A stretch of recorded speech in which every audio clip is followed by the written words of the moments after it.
Ada lagi Pak Yomo? Atau mungkin Pak Yomo bisa jelaskan juga? Jadi kami perlu menambahkan apa yang disampaikan oleh Bapak Menteri. Jadi sesuai dengan Undang-Undang Nomor 20 Tahun 2023, pemerintah memang mempunyai kewajiban menyelesaikan untuk tenaga non-ASN sampai dengan 31 Desember 2024, tentu yang mereka ada di dalam database BKN. Itu menjadi prioritas kita. Semoga mereka nantinya bisa terangkat sesuai dengan peraturan perundang-undangan yang berlaku. Bagi mereka yang memang belum masuk dalam database BKN, tentu ini akan menjadi kebijakan tersendiri dan itu bukan prioritas tahun 2024 ini. Salam sejahtera bagi kita sekalian. Assalamualaikum warahmatullahi wabarakatuh. Pada tanggal 6 Februari 2024, BKN telah melakukan rapat koordinasi pengawasan dan pengendalian. Salah satu yang dibicarakan di sana adalah penataan non-ASN. Di dalam acara tersebut terjadi tanya jawab. Salah satu kabupaten dari Gorontalo menanyakan tentang nasib tenaga honorer. Ternyata jawaban Menpan bahwa tenaga honorer akan diangkat menjadi ASN hanya tenaga honorer yang ada di database BKN. Bahkan PLT Kepala BKN menyampaikan bahwa tenaga honorer yang tidak masuk di database BKN tidak menjadi prioritas diangkat menjadi P3K 2024. Lalu bagaimana amanat pasal 66 Undang-Undang Nomor 20 Tahun 2023 bahwa seluruh tenaga honorer harus dialihkan menjadi P3K. Mari kita dengarkan cuplikan tanya jawab pada saat rapat koordinasi pengawasan dan pengendalian yang dilakukan oleh BKN 6 Februari 2024. Izin Bapak Menteri. Sebelumnya kami laporkan yang hadir pada kesempatan ini. Yang pertama Bapak Gubernur Bali, beliau hadir secara langsung. Benar. Kemudian para penjabat gubernur, ada Prof. Yudan, Pak Fahmi, dan penjabat gubernur yang lain. Ada penjabat Bupati, Wali Kota hadir pada kesempatan ini. Kami mengucapkan terima kasih kepada Bapak Menteri yang bersedia di tengah kesibukan Bapak masih memberikan arahan. Tentunya ini sangat bermanfaat bagi kita dalam rangka untuk pelaksanaan rapat koordinasi pengawasan dan pengendalian. Sesuai arahan Bapak Menteri, mungkin barangkali ada yang silakan. Bapak mohon izin, ada yang akan menyampaikan pertanyaan kepada silakan. Kalau bisa wajah kamera diarahkan juga boleh. Baik. Terima kasih Pak Menteri. Kami dari Kabupaten Gorontalo Utara, Pak, Provinsi Gorontalo. Ya, Pak Menteri, tadi kami menyimak apa yang Bapak sampaikan bahwa penataan tenaga non-ASN itu sampai Desember tahun 2024. Kami beri ilustrasi di daerah kami, Pak. Tenaga kontrak kami itu ada kurang lebih 3.000 orang. Kami sudah melaksanakan seleksi, saat ini sudah lebih dari 1.000 orang, Pak, yang diterima. Akan tetapi yang diterima itu karena dilaksanakan secara terpusat, maka yang lulus itu hanya 40% yang tenaga kontrak lokal kami, 60%-nya itu datang dari luar. Berikut Pak Menteri, kalau sampai tahun Desember 2024 penataannya, bagaimana nasib tenaga kontrak kami yang masih kurang lebih 2.500 orang itu Pak Menteri? Itu pertanyaan kami. Makasih Pak Menteri. Baik, terima kasih. Jadi khusus tenaga non-ASN yang telah terdata dan Bapak telah ajukan ke BKN dan telah Bapak isi surat pertanggungjawaban mutlaknya, itu nanti ikut tes, tapi nanti pasti kita terima, ya. Ikut tes prosesnya, tentu yang sudah terdaftar dan sudah terdata di BKN. Nah, tentu ini menyesuaikan dengan kemampuan anggaran Bapak. Ini ada banyak daerah yang kemampuan anggarannya tidak cukup karena jumlah pegawainya sudah terlampau besar. Kita sudah memberikan 2 opsi. Satu, jika anggarannya belum mampu, nanti dia statusnya akan menjadi P3K, tapi P3K-nya adalah P3K paruh waktu. Nah, P3K paruh waktu ini apa? adalah mereka yang bekerja tidak harus penuh dari pagi sampai sesuai dengan jam kerja yang ada, tapi mereka bisa saja bekerja paruh waktu sesuai dengan kemampuan keuangan daerah. Tapi bagi mereka, Bapak Ibu yang sudah kemampuan keuangannya cukup, bisa diangkat menjadi penuh waktu. Terkait dengan penjelasan penuh waktu dan paruh waktu, nanti Pak Aba, Pak Yomo bisa menjelaskan dengan rinci. Jadi, kami, pemerintah telah memberikan pintu, karena dia kaitannya dengan kemampuan keuangan daerah, maka ada skema penuh waktu dan paruh waktu.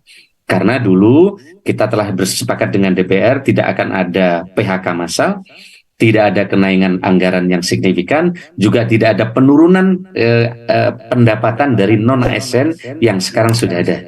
Jadi bagi non-ASN yang sekarang sudah ada, yang sudah terdata di BKN, mereka tetap bisa bekerja dengan pendapatan yang sekarang ada. Tapi jika kemampuan anggarannya ada, maka mereka bisa dinaikkan ke P3K penuh waktu sesuai dengan skala prioritas yang ada di daerah. Saya kira itu, Pak. Ada lagi, Yomo? Atau mungkin Pak Yomo bisa jelaskan juga? Jadi kami perlu menambahkan apa yang disampaikan oleh Bapak Menteri. Jadi sesuai dengan Undang-Undang Nomor 20 Tahun 2023, pemerintah memang mempunyai kewajiban menyelesaikan untuk tenaga non-ASN sampai dengan 31 Desember 2024, tentu yang mereka ada di dalam database BKN. Itu menjadi prioritas kita. Semoga mereka nantinya bisa terangkat sesuai dengan peraturan perundang-undangan yang berlaku.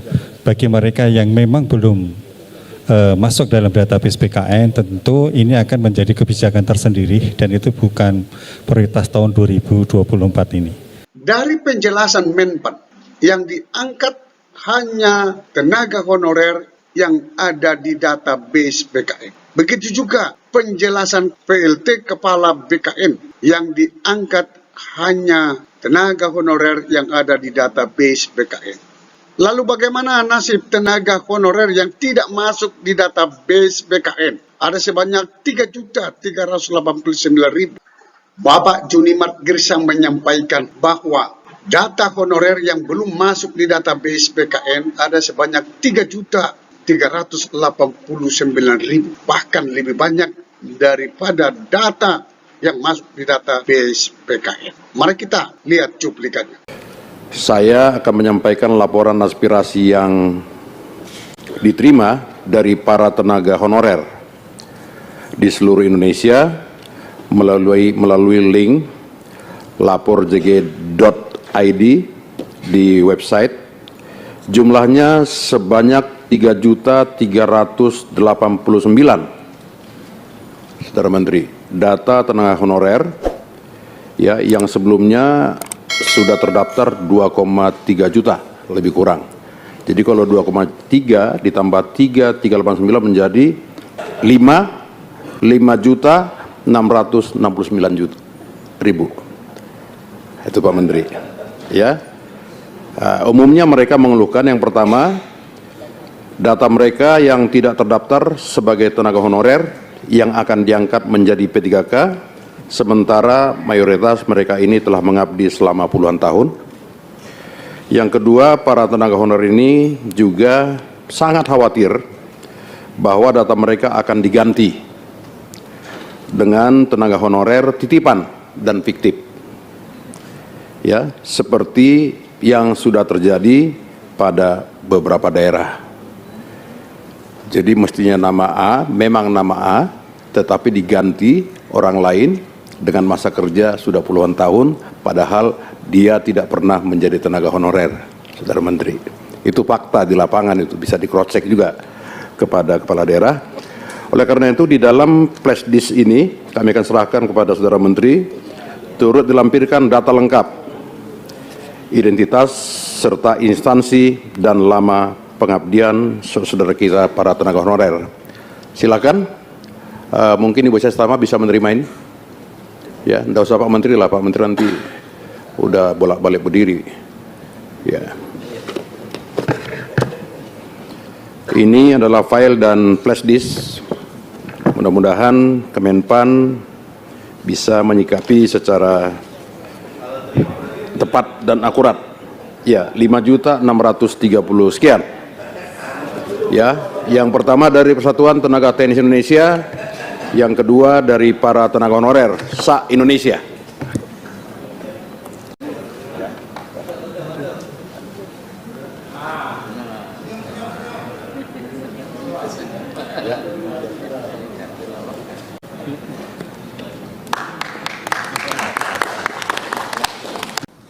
Ketika saya membaca tentang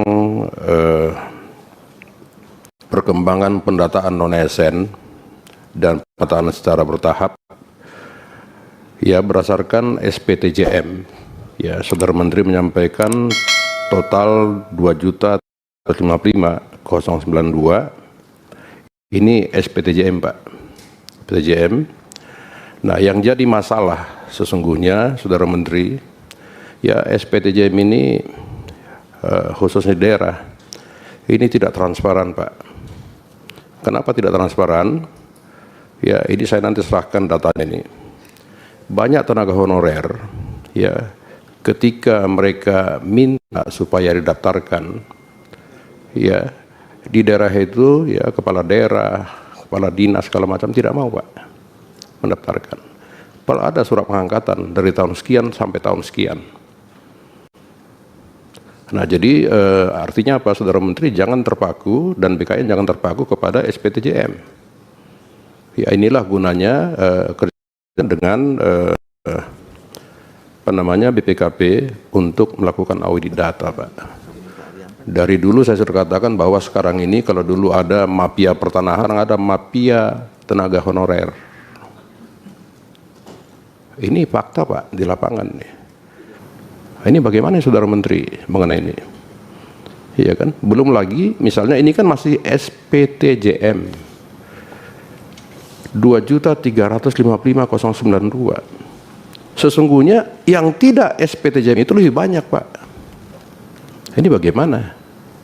Sejak DPR RI mengajukan revisi undang-undang tentang ASN, tujuan utama adalah bagaimana seluruh honorer bisa diangkat menjadi P3K di tahun 2024. Kita sepakat di awal itu ya untuk undang-undang 22023 ini ya semua tenaga honorer harus diangkat menjadi P3K, itu sepakat Pak.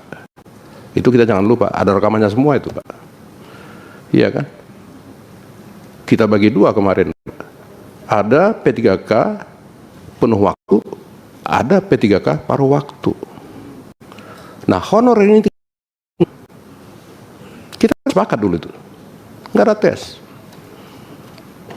Ya, ketika dia yang terakhir ini muncul dari Saudara Menteri akan diaudit oleh dengan BPKP mengenai apa namanya keabsahannya, nggak perlu dites Pak. Nah sekarang sampai hari ini banyak tes P3K Pak. Ya saya jadi bingung menjawab di sana. Kok kami dites lagi Pak ini honorer? Bapak bilang dulu tidak begini. Nah ini bagaimana Saudara Menteri mengenai ini? Ya kan? Dan ini semakin diperkuat ya dengan apa namanya skenario penataan XTK 2 dan tenaga non ASN ya di halaman 33. Nanti bisa Saudara Menteri apa namanya lebih menegaskan ini. Ya. Di tanda panah 6 pengangkatan P3K alternatif metode seleksi. Maksudnya apa yang Saudara Menteri? Ya, A. Seleksi P3K penuh waktu, B. Pengalihan status P3K paruh waktu, C. Metode lainnya. Ini maksudnya apa? Ini kan semua nggak ada kepastian hukum Pak kalau begini. Iya kan kita sudah sepakat dari awal dari berapa tahun lalu Pak. Iya kan semenjak almarhum Pak Cahyokumolo kita sudah bicarakan ini. Iya kan. Maka tadi kalau apa namanya Pak Ketua mengatakan tentang Pak Alex, mestinya beliau yang paling paham ini Pak. Tiba-tiba beliau kalau istilah lagu sirna beliau itu Pak, hilang beliau nggak tahu di mana sekarang. Ini bagaimana Pak? Coba Saudara Menteri ya nanti bisa menjelaskan maksudnya apa? Ya tanda panah 6 ini pengangkatan P3K Titik 1, alternatif metode seleksi. A. Seleksi P3K penuh waktu.